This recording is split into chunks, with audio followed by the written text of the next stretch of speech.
Mikel Arteta has, I think, innovated quite a few things in football, but whenever he brings new ideas, fresh ideas, whenever he does something a little bit out the box, there tends to be a laughter at him, a mocking of him from certain sections of the media. You expect it from rival fans, but generally a lack of appreciation for someone who's trying to find new ways to get small margins in his favour to beat some of the biggest and best clubs in this league to finally win a Premier League title for Arsenal's first time since 2004.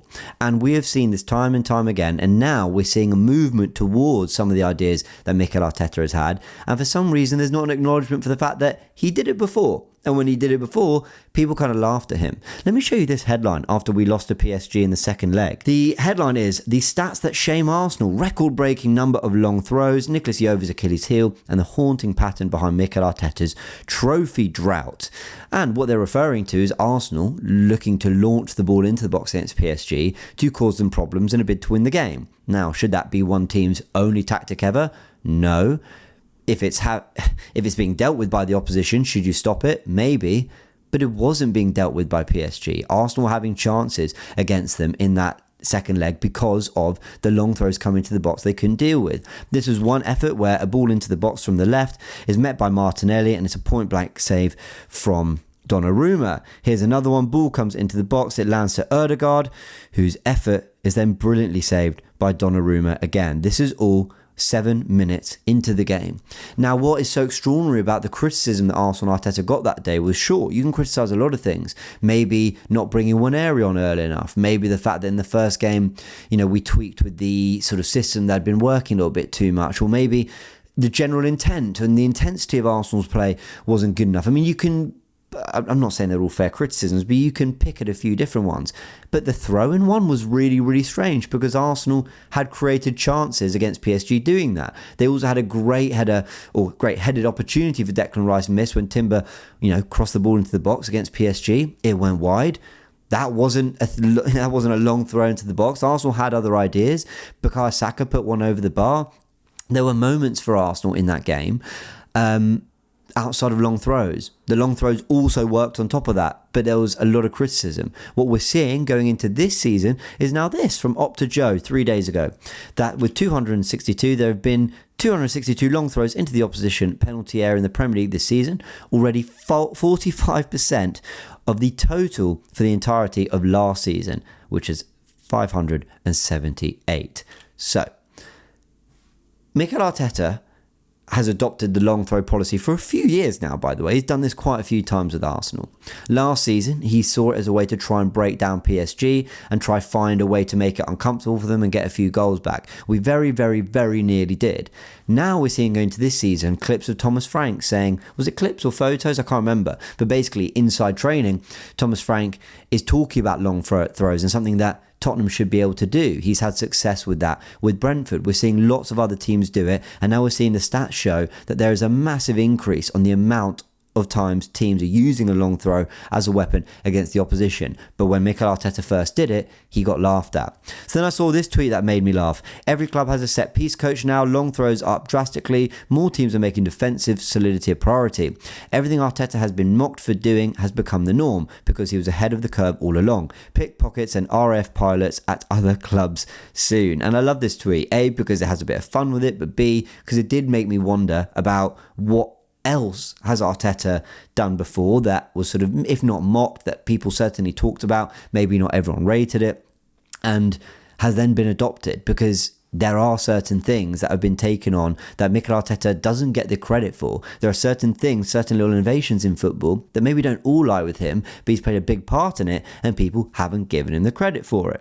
Let's talk about the 4 centre-backs, for example. Now, this is Arsenal against Liverpool in a 3-2 win. Now, we've been playing with Zinchenko a lot in the start of the 22-23 season, and I think in the absence of Zinchenko, if I'm right, he wasn't available for this game against Liverpool. We went for Tomiyasu at left-back, overplaying Kieran Tierney.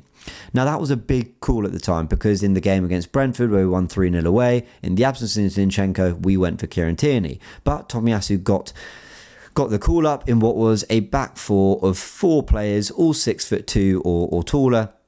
starting against Liverpool. And at the time, we probably saw it as just, well, get Tomiyasu up against Mo Salah. That makes sense. But he then did it in a 5-0 win against Forest as well. And in that game, Tomiyasu's rest defence position, his counter-pressing helped Arsenal win the ball back, and it led to a goal that opened the scoring against Forest in that game.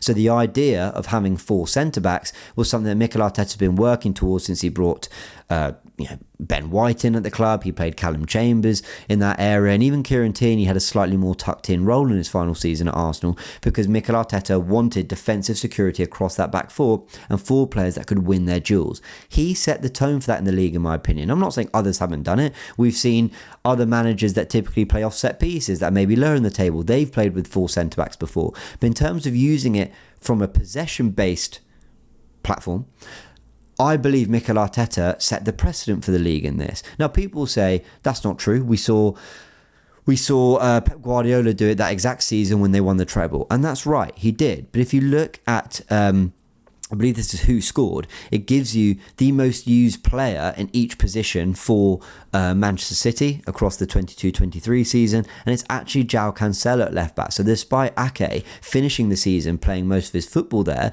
and that being the system that they went with when they went and won the treble, it was actually Cancelo who was playing the minutes at left back. When you look at his minutes from the first game through to the 20th game, he was playing significant minutes in the team from left back too. As you can see, it gives you the position. A lot of times he was playing as a left back in these games. And then you go a season on to the 23-24 season, where they retained the title again, Man City, and Gvardiol that time was playing more regularly as a left back. He was signed as a centre back. He's played centre back more this year, but they had him marauding up the pitch and doing something quite unique, to be fair, at left back, and Guardiola invented that role one more time.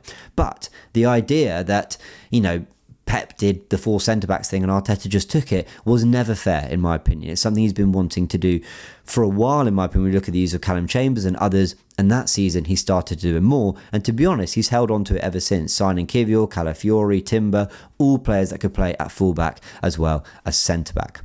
What else do we think Mikel Arteta set a precedent for? Now, I think the 3-2-4-1 formation is something that he pushed. Now, let me get this straight.